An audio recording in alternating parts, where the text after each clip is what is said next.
Terima kasih atas kesempatan yang kami peroleh. Kami dari kelompok 4 akan mempresentasikan materi kami tentang model-model inovasi dalam pendidikan. Dan materi yang pertama akan disampaikan oleh teman Resti. Jadi yang pertama yaitu pengertian inovasi pendidikan.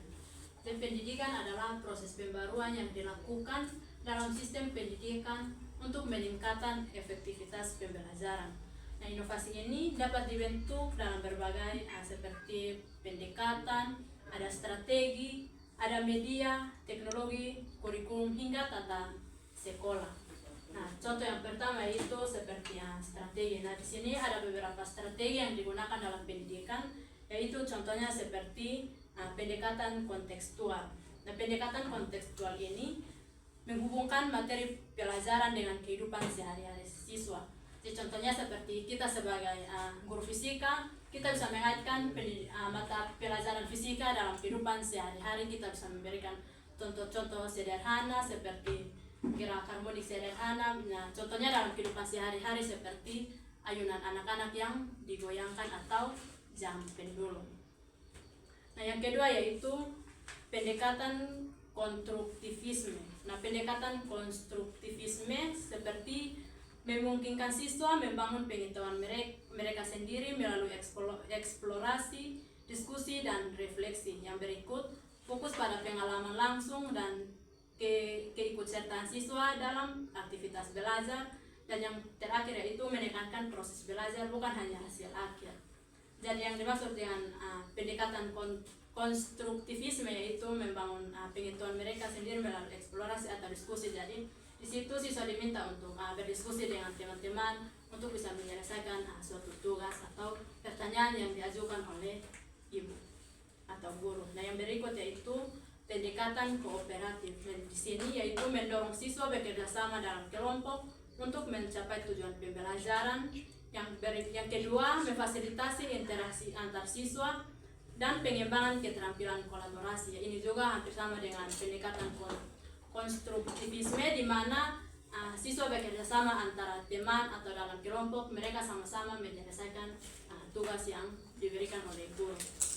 Yang berikut yaitu pendekatan inquiry. Nah, pendekatan inquiry yaitu mempersilahkan siswa untuk bertanya, meneliti, dan mencari jawaban atas pertanyaannya sendiri yang mereka miliki. Yang berikut memperkuat keterampilan berpikir kritis dan kemampuan pemecahan masalah. Yang berikut menekankan proses belajar yang aktif dan eksploratif. Ya, jadi mana siswa ketika setelah proses pembelajaran berlangsung, guru memberikan kesempatan kepada siswa untuk mereka bisa mengajukan pertanyaan melalui materi yang sudah dipaparkan oleh ibu. Mungkin ada bagian-bagian yang mereka belum memahami, mereka bisa bertanya. Yang berikut yaitu pendekatan saintifik. Jadi pendekatan saintifik yaitu mempergunakan langkah-langkah ilmiah dalam proses pembelajaran seperti mengamati, bertanya, bernalar, mengumpulkan data, meneliti, dan menyimpulkan. Dan yang di sini juga ada strategi yaitu yang digunakan dalam pembelajaran seperti strategi pembelajaran kooperatif, ada pembelajaran berbasis masalah, pembelajaran berbasis inquiry, berbasis proyek, pembelajaran aktif, dan pembelajaran terbalik. Ada juga media, yaitu seperti buku teks, ada video pembelajaran, ada interaktif atau Zoom yang dilakukan secara daring. Ada juga teknologi yang digunakan dalam pendidikan seperti e-learning, multimedia pembelajaran, simulasi, dan aplikasi pembelajaran interaktif lainnya. Yaitu misalnya contohnya seperti kita fisika ya, ada begitu banyak aplikasi yang kita gunakan untuk proses pembelajaran dalam pembelajaran fisika. Yang berikut itu fungsi inovasi pendidikan. Fungsi inovasi pendidikan adalah sebagai pembaruan dari yang sudah ada sebelumnya, misalnya ide, alat, metode, dan lain sebagainya. Nah, contohnya dalam pendidikan seperti kurikulum. Jadi inovasi ini dapat dilakukan untuk memperbaharui kurikulum sehingga masalah-masalah yang sering terjadi dalam sehingga masalah-masalah yang terjadi di dalamnya akan teratasi dan ditemukan solusinya. Nah, dalam melakukan inovasi pendidikan terdapat juga beberapa sasaran atau target yang akan terkena dampaknya. Tentunya di sini ada beberapa sasaran seperti guru. Jadi guru sebagai sasaran paling utama dalam pendidikan, di mana mereka menciptakan konsep inovasi dalam pendidikan, yaitu guru merupakan garda terdepan dalam menciptakan efektivitas pembelajaran di dalam kelas. Ya, jadi kita sebagai guru bukan saja hanya pergi ke sekolah terus menyampaikan materi, tetapi kita juga harus berusaha agar apa yang kita sampaikan, setiap siswa yang mengikuti pembelajaran mereka harus mengetahui apa yang kita sampaikan. Begitu juga ada yang berikut seperti kurikulum. Jadi sasaran berikutnya adalah kurikulum. Nah, selain guru, fondasi dalam pemahaman dan pengetahuan siswa adalah kurikulum. Karena kurikulum ini digunakan sebagai landasan atau pedoman dalam melakukan kegiatan belajar mengajar, sehingga guru pun akan menyesuaikan pembelajaran dengan kurikulum yang sudah berlaku. Karena kurikulum pun harus menyesuaikan dengan zaman yang bersifat dinamis, sehingga dunia pendidikan tidak akan tertinggal oleh zaman dan selalu beriringan dengan modernitas. Jadi kurikulum seperti yang sekarang ada mungkin kita di Indonesia 5 tahun sekali mereka harus bergantian kurikulum. Nah, sekarang kurikulum merdeka, ya di situ kita diminta untuk harus menyesuaikan pembelajaran dengan perkembangan zaman, yaitu siswa harus belajar menggunakan tablet atau laptop dan juga proyektor. Yang berikut itu ada siswa. Dan berikutnya adalah siswa. Siswa merupakan tujuan atau target utama dalam bidang pendidikan, karena hasil atau kemampuan siswa dapat menjadi tolak ukur untuk menilai keberhasilan kurikulum dan tenaga pengajar, sehingga siswa pun perlu dilibatkan dalam inovasi pendidikan karena memiliki peran untuk mengembangkan dunia pendidikan. Jadi kenapa siswa juga termasuk dalam inovasi pendidikan, karena untuk mengetahui perkembangan kurikulum mereka harus menilai dari tingkat pemahaman siswa, apakah kurikulum yang diterapkan itu siswa mampu mengerti setiap materi yang dipaparkan atau tidak. Karena setiap kurikulum yang ada itu juga ada bentuk-bentuk pembelajaran yang harus disesuaikan oleh guru kepada siswa. Jadi untuk mengukur tingkat pemahaman, tingkat kurikulum yang mereka terapkan itu apakah siswa mengerti. Jadi di situ mereka harus mengukurnya melalui pemahaman siswa. Lalu yang berikut itu bentuk-bentuk dalam inovasi pendidikan. Dan di sini ada terbagi atas 2 bagian. Yang pertama itu model top down. Jadi di sini model top down itu meningkatkan inovasi atau pembijaksanaan pendidikan yang dimulai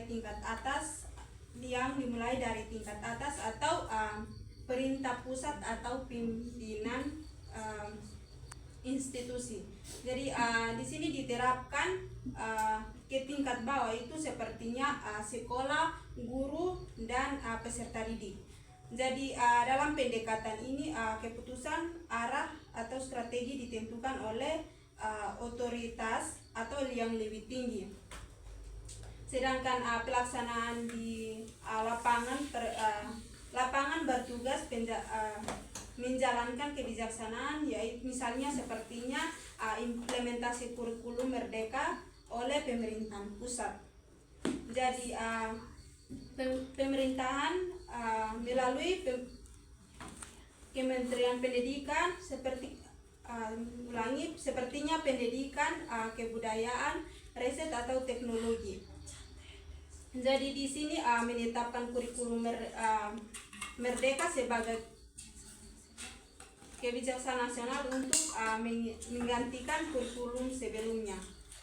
Sepertinya sekolah-sekolah di seluruh Indonesia kemudian diminta untuk mengimplementasikan kurikulum tersebut sesuai dengan panduan regulasi yang ditetapkan pusat. Lalu yang kedua itu digitalisasi sekolah melalui program atau sekolah digital. Jadi Kementerian atau Dinas Pendidikan itu meluncurkan program digitalisasi sekolah termasuk penyediaan perangkat TIK sepertinya tablet, laptop atau proyektor. Dalam sistem elektronik ini elektronik nasional, e-learning nasional, sekolah wajib untuk mengikuti program tersebut meskipun belum tentu semua siap secara infrastruktur atau SDM. Lalu yang berikut itu program sertifikat atau guru nasional. Jadi di sini pemerintah pusat menetapkan standar atau mekanisme sertifikasi guru secara nasional. Jadi sepertinya guru harus mengikuti prosedur yang sudah ditentukan seperti uji kompetensi,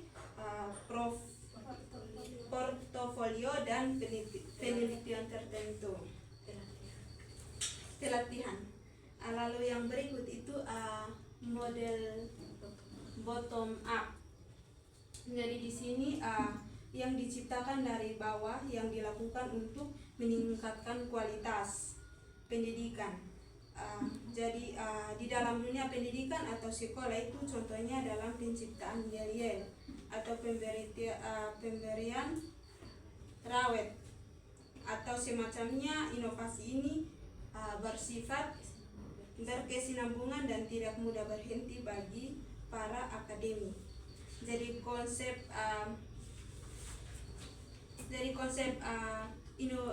inovasi pendidikan itu menjadi hal yang perlu untuk diketahui. Yang pertama itu inovasi pembelajaran oleh guru di kelas. Jadi seorang guru mengembangkan metode pembelajaran kreatif, misalnya menggunakan permainan lokal untuk mengajarkan matematika kepada siswa sekolah dasar di daerah terpencil. Setelah terbukti efektif, metode ini juga dibagikan oleh guru lain, lalu diadopsi oleh sekolah atau dinas pendidikan setempat sebagai praktik baik.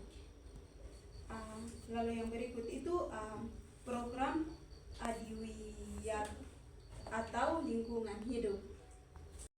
Terima kasih atas kesempatan yang kami peroleh. Kami dari kelompok 4 akan mempresentasikan materi kami tentang model-model inovasi dalam pendidikan. Dan materi yang pertama akan disampaikan oleh teman Resti. Jadi yang pertama yaitu pengertian inovasi pendidikan. Dan pendidikan adalah proses pembaruan yang dilakukan dalam sistem pendidikan untuk meningkatkan efektivitas pembelajaran. Nah, inovasi ini dapat dibentuk dalam berbagai seperti pendekatan, ada strategi, ada media, teknologi, kurikulum hingga tata sekolah. Nah, contoh yang pertama itu seperti strategi. Nah, di sini ada beberapa strategi yang digunakan dalam pendidikan, yaitu contohnya seperti pendekatan kontekstual.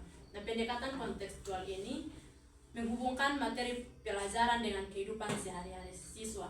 Jadi contohnya seperti kita sebagai guru fisika, kita bisa mengaitkan mata pelajaran fisika dalam kehidupan sehari-hari. Kita bisa memberikan contoh-contoh sederhana seperti gerak harmonik sederhana. Nah, contohnya dalam kehidupan sehari-hari seperti ayunan anak-anak yang digoyangkan atau jam pendulum. Nah, yang kedua yaitu pendekatan konstruktivisme. Nah, pendekatan konstruktivisme seperti memungkinkan siswa membangun pengetahuan mereka sendiri melalui eksplorasi, diskusi, dan refleksi. Yang berikut fokus pada pengalaman langsung dan keikutsertaan siswa dalam aktivitas belajar. Dan yang terakhir yaitu menekankan proses belajar bukan hanya hasil akhir. Jadi yang dimaksud dengan pendekatan konstruktivisme yaitu membangun pengetahuan mereka sendiri melalui eksplorasi atau diskusi. Jadi di situ siswa diminta untuk berdiskusi dengan teman-teman untuk bisa menyelesaikan suatu tugas atau pertanyaan yang diajukan oleh ibu atau guru. Nah, yang berikut yaitu pendekatan kooperatif. Dan di sini yaitu mendorong siswa bekerja sama dalam kelompok untuk mencapai tujuan pembelajaran. Yang kedua, memfasilitasi interaksi antar siswa dan pengembangan keterampilan kolaborasi. Ini juga hampir sama dengan pendekatan konstruktivisme, di mana siswa bekerja sama antara teman atau dalam kelompok, mereka sama-sama menyelesaikan tugas yang diberikan oleh guru. Yang berikut yaitu pendekatan inquiry. Nah, pendekatan inquiry yaitu mempersilahkan siswa untuk bertanya, meneliti, dan mencari jawaban atas pertanyaannya sendiri yang mereka miliki. Yang berikut memperkuat keterampilan berpikir kritis dan kemampuan pemecahan masalah. Yang berikut menekankan proses belajar yang aktif dan eksploratif. Ya, jadi mana siswa ketika setelah proses pembelajaran berlangsung, guru memberikan kesempatan kepada siswa untuk mereka bisa mengajukan pertanyaan melalui materi yang sudah dipaparkan oleh ibu. Mungkin ada bagian-bagian yang mereka belum memahami, mereka bisa bertanya. Yang berikut yaitu pendekatan saintifik. Jadi pendekatan saintifik yaitu mempergunakan langkah-langkah ilmiah dalam proses pembelajaran seperti mengamati, bertanya, bernalar, mengumpulkan data, meneliti, dan menyimpulkan. Dan yang di sini juga ada strategi yaitu yang digunakan dalam pembelajaran seperti strategi pembelajaran kooperatif, ada pembelajaran berbasis masalah, pembelajaran berbasis inquiry, berbasis proyek, pembelajaran aktif, dan pembelajaran terbalik. Ada juga media, yaitu seperti buku teks, ada video pembelajaran, ada interaktif atau Zoom yang dilakukan secara daring. Ada juga teknologi yang digunakan dalam pendidikan seperti e-learning, multimedia pembelajaran, simulasi, dan aplikasi pembelajaran interaktif lainnya. Yaitu misalnya contohnya seperti kita fisika ya, ada begitu banyak aplikasi yang kita gunakan untuk proses pembelajaran dalam pembelajaran fisika. Yang berikut itu fungsi inovasi pendidikan. Fungsi inovasi pendidikan adalah sebagai pembaruan dari yang sudah ada sebelumnya, misalnya ide, alat, metode, dan lain sebagainya. Nah, contohnya dalam pendidikan seperti kurikulum. Jadi inovasi ini dapat dilakukan untuk memperbaharui kurikulum sehingga masalah-masalah yang sering terjadi di dalamnya akan teratasi dan ditemukan solusinya. Nah, dalam melakukan inovasi pendidikan terdapat juga beberapa sasaran atau target yang akan terkena dampaknya. Tentunya di sini ada beberapa sasaran seperti guru. Jadi guru sebagai sasaran paling utama dalam pendidikan, di mana mereka menciptakan konsep inovasi dalam pendidikan, yaitu guru merupakan garda terdepan dalam menciptakan efektivitas pembelajaran di dalam kelas. Ya, jadi kita sebagai guru bukan saja hanya pergi ke sekolah terus menyampaikan materi, tetapi kita juga harus berusaha agar apa yang kita sampaikan, setiap siswa yang mengikuti pembelajaran mereka harus mengetahui apa yang kita sampaikan. Begitu juga ada yang berikut seperti kurikulum. Jadi sasaran berikutnya adalah kurikulum. Nah, selain guru, fondasi dalam pemahaman dan pengetahuan siswa adalah kurikulum. Karena kurikulum ini digunakan sebagai landasan atau pedoman dalam melakukan kegiatan belajar mengajar, sehingga guru pun akan menyesuaikan pembelajaran dengan kurikulum yang sudah berlaku.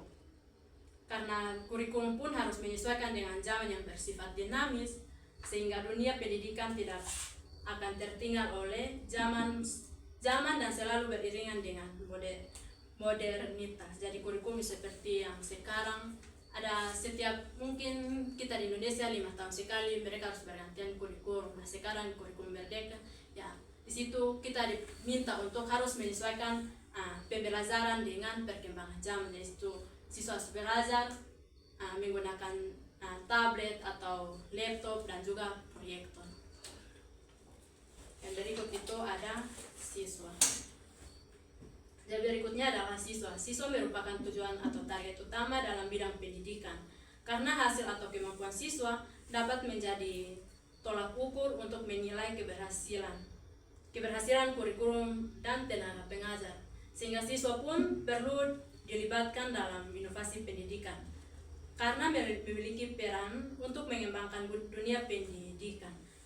Jadi kenapa siswa juga termasuk dalam inovasi pendidikan, karena untuk mengetahui perkembangan kurikulum mereka harus menilai dari tingkat pemahaman siswa, apakah kurikulum yang diterapkan itu siswa mampu mengerti setiap materi yang dipaparkan atau tidak, karena setiap kurikulum yang ada itu juga ada bentuk-bentuk pembelajaran yang harus disesuaikan oleh guru kepada siswa. Jadi untuk mengukur tingkat pemahaman, tingkat kurikulum yang mereka terapkan itu apakah siswa mengerti, jadi di situ mereka harus mengukurnya melalui pemahaman siswa. Lalu yang berikut itu bentuk-bentuk dalam inovasi pendidikan. Dan di sini ada terbagi atas dua bagian. Yang pertama itu model top down. Jadi di sini model top down itu meningkatkan inovasi atau pembijaksanaan pendidikan yang dimulai dari tingkat atas atau perintah pusat atau pimpinan institusi. Jadi di sini diterapkan ke tingkat bawah itu sepertinya sekolah, guru, dan peserta didik. Jadi dalam pendekatan ini keputusan arah atau strategi ditentukan oleh otoritas atau yang lebih tinggi. Sedangkan pelaksanaan di lapangan bertugas menjalankan kebijaksanaan, yaitu misalnya sepertinya implementasi kurikulum merdeka oleh pemerintahan pusat. Jadi pemerintahan melalui Kementerian Pendidikan sepertinya pendidikan, kebudayaan, riset atau teknologi. Jadi di sini menetapkan kurikulum merdeka sebagai kebijaksanaan nasional untuk menggantikan kurikulum sebelumnya. Sepertinya sekolah-sekolah di seluruh Indonesia kemudian diminta untuk mengimplementasikan kurikulum tersebut sesuai dengan panduan regulasi yang ditetapkan pusat. Lalu yang kedua itu digitalisasi sekolah melalui program atau sekolah digital. Jadi kementerian atau dinas pendidikan itu meluncurkan program digitalisasi sekolah termasuk penyediaan perangkat sepertinya tablet, laptop atau proyektor. Dalam sistem elektronik ini elektronik nasional, e-learning nasional, sekolah wajib untuk mengikuti program tersebut meskipun belum tentu semua siap secara infrastruktur atau SDM. Lalu yang berikut itu program sertifikat atau guru nasional. Jadi di sini pemerintah pusat menetapkan standar atau mekanisme sertifikasi guru secara nasional. Jadi sepertinya guru harus mengikuti prosedur yang sudah ditentukan seperti uji kompetensi, portofolio dan penelitian tertentu. Pelatihan. Lalu yang berikut itu model bottom up. Jadi di sini yang diciptakan dari bawah yang dilakukan untuk meningkatkan kualitas pendidikan.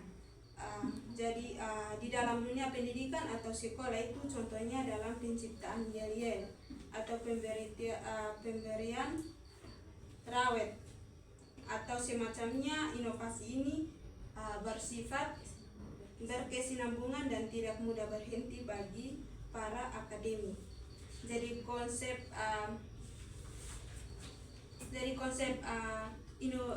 inovasi pendidikan itu menjadi hal yang perlu untuk diketahui. Yang pertama itu inovasi pembelajaran oleh guru di kelas. Jadi seorang guru mengembangkan metode pembelajaran kreatif, misalnya menggunakan permainan lokal untuk mengajarkan matematika kepada siswa sekolah dasar di daerah terpencil. Setelah terbukti efektif, metode ini juga dibagikan oleh guru lain, lalu diadopsi oleh sekolah atau dinas pendidikan setempat sebagai praktik baik. Lalu yang berikut itu program Adiwiyat atau lingkungan hidup. Inisiasi program pelestarian lingkungan berbasis siswa dan komunikasi sampah atau kebun sekolah. Program ini juga berasal dari kementerian, tetapi juga inisiatif warga sekolah. Jadi ketika sukses, pemerintah daerah atau pusat mendukung dan mereplikasinya. Lalu yang berikut itu yang terakhir, pengembangan kurikulum muatan lokal atau MULOK. Jadi di sini sekolah-sekolah juga suatu daerah untuk mengembangkan kurikulum MULOK sesuai dengan potensi lokal. Misalnya kerajinan tangan atau bahasa daerah dan permainan. Dari kurikulum ini lahir di kabupaten sekolah, masyarakat atau disah oleh dinas pendidikan daerah. Oke, kita akan lanjut dalam model-model inovasi pendidikan. Jadi di sini ada 10 model inovasi pendidikan yang akan dibahas. Yang pertama itu blended learning, di mana model pembelajaran yang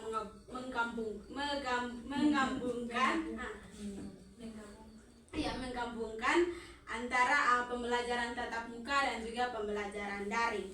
Jadi dalam model ini siswa memiliki fleksibel dalam mengakses materi secara online. Jadi sekaligus mendapat bimbingan dari guru secara langsung di kelas. Jadi model ini sangat cocok untuk meningkatkan kemandirian siswa aktif dalam memanfaatkan teknologi yang ada. Jadi teknologi informasi secara optimal. Jadi fungsi dari blended learning itu learning yaitu satu proses yang menggabungkan antara metode tatap muka dengan metode pembelajaran secara daring. Jadi yang kedua itu flipped classroom. Jadi model ini membalikkan pola pembelajaran tradisional. Jadi siswa belajar secara teori di rumah melalui video atau bahan digital yang diperlukan. Jadi kemudian siswa di kelas mereka melakukan diskusi, praktikum atau juga menyelesaikan soal yang diberikan oleh guru. Jadi model ini yang flipped classroom ini mendorong keterlibatan aktif siswa di kelas dan memberikan ruang lebih banyak untuk kegiatan yang berpusat pada siswa. Dan yang ketiga itu project based learning atau yang disebut dengan PJBL. Jadi di mana model ini lebih merujuk pada siswa belajar dengan mengerjakan suatu proyek tertentu yang berkaitan dengan materi pelajaran. Jadi proyek ini dikerjakan biasanya berorientasi atau melakukan diskusi, berorientasi pada pemecahan masalah nyata dan dilakukan secara kolaborasi atau kerjasama. Jadi model ini melatih siswa untuk berpikir kritis, kreatif dan juga bekerja sama dalam tim. Dan yang keempat itu problem based learning atau yang biasa disebut BBL. Itu menekankan pada proses pembelajaran yang dimulai dari suatu masalah. Jadi siswa didorong untuk menganalisis suatu masalah, mencari informasi, berdiskusi dan menemukan solusi. Jadi guru bertindak sebagai fasilitator atau selain fasilitator pusat untuk membantu siswa mengembangkan kemampuan dalam berpikir dan juga menyelesaikan masalah secara sistematis. Dan yang kelima itu inquiry based learning, di mana model ini menekankan pada proses penyelidikan atau penelitian sederhana oleh siswa. Jadi siswa bertanggung jawab dalam melakukan pertanyaan, memberikan pertanyaan, dan juga memecahkan masalah. Jadi pembelajaran berbasis inquiry sangat efektif untuk mengembangkan rasa ingin tahu siswa, keterampilan bertanya, dan juga kemampuan dalam berpikir. Dan yang keenam itu gamification.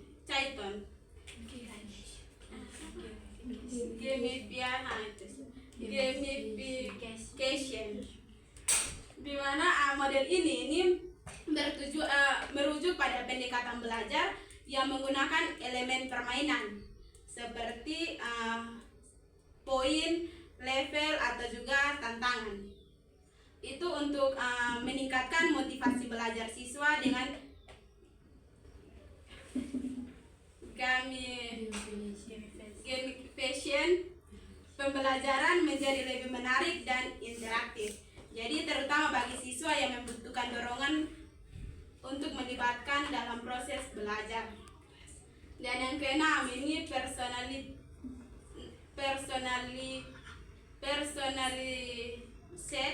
learning, di mana model ini menyesuaikan proses belajar dengan kebutuhan. Jadi kebutuhan siswa itu seperti minat atau kecepatan belajar masing-masing siswa.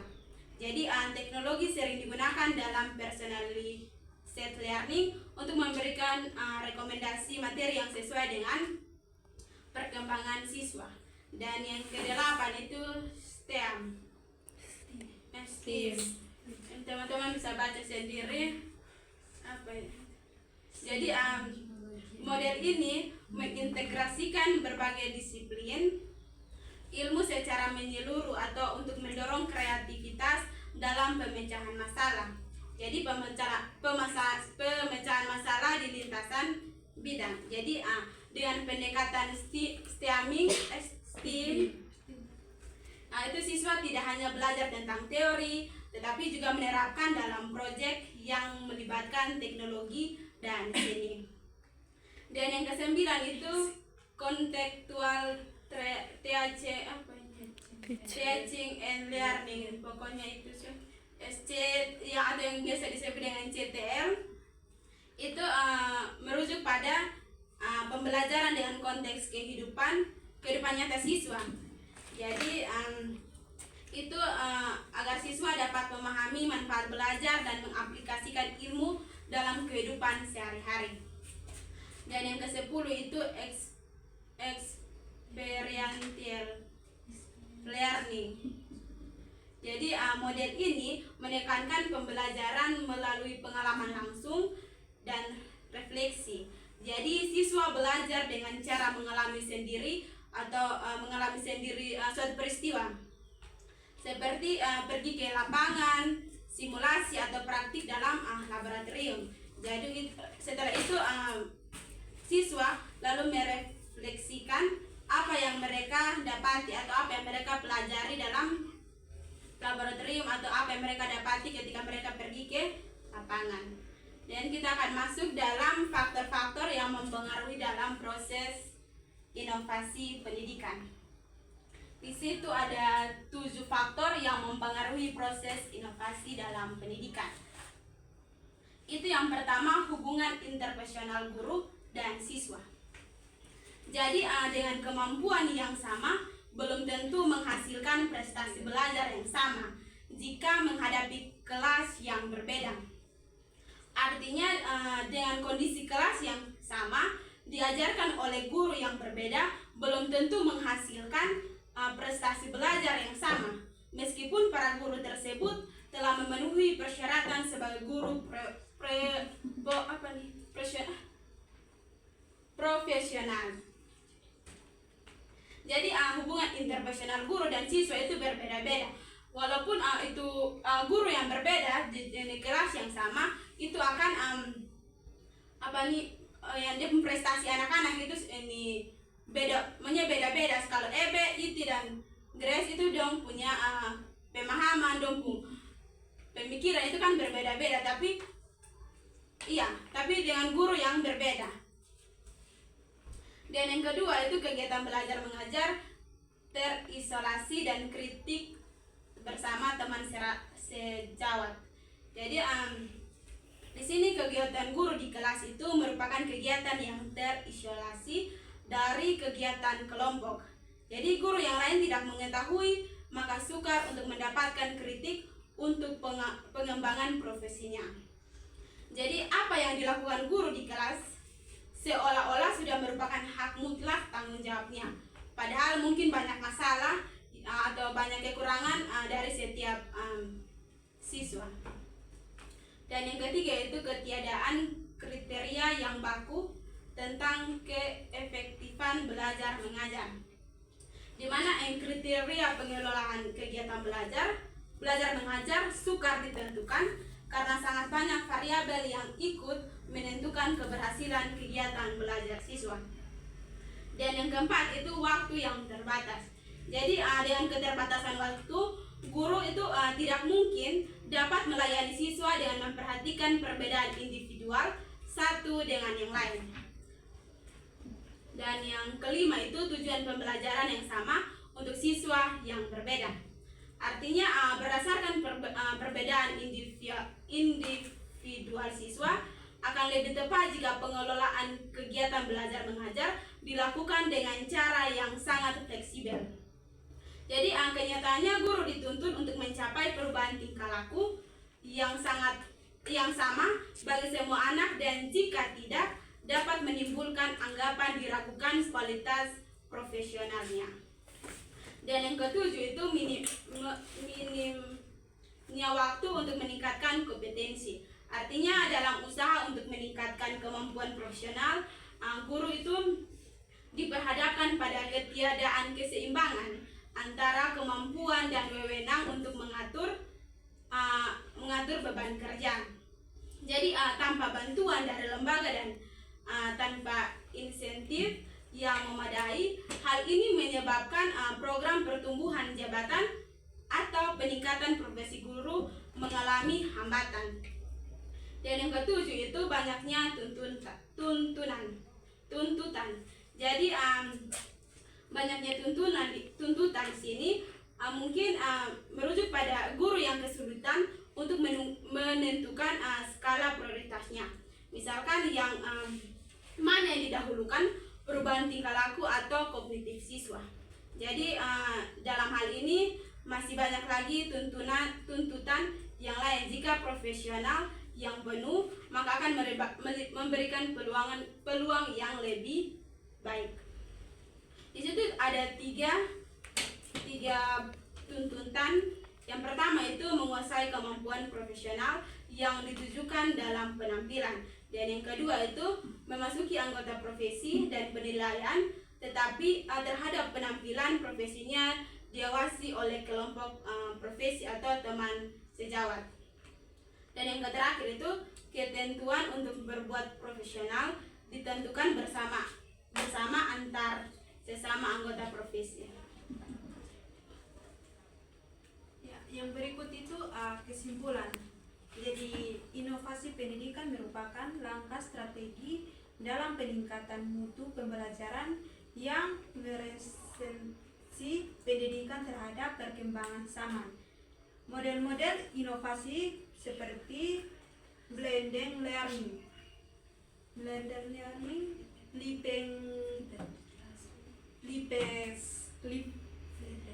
flipped classroom, problem learning.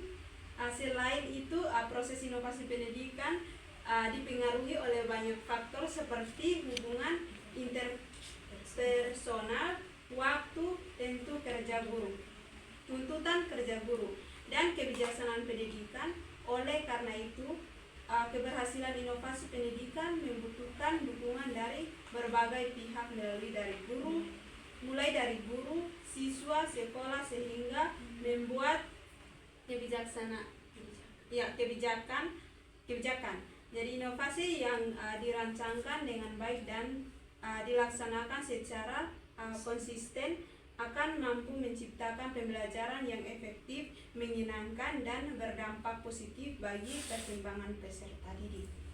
Demikian hasil presentasi kami. Kami memberikan kesempatan kepada teman-teman untuk memberikan pertanyaan, saran, dan sebagainya. Waktu kami berikan.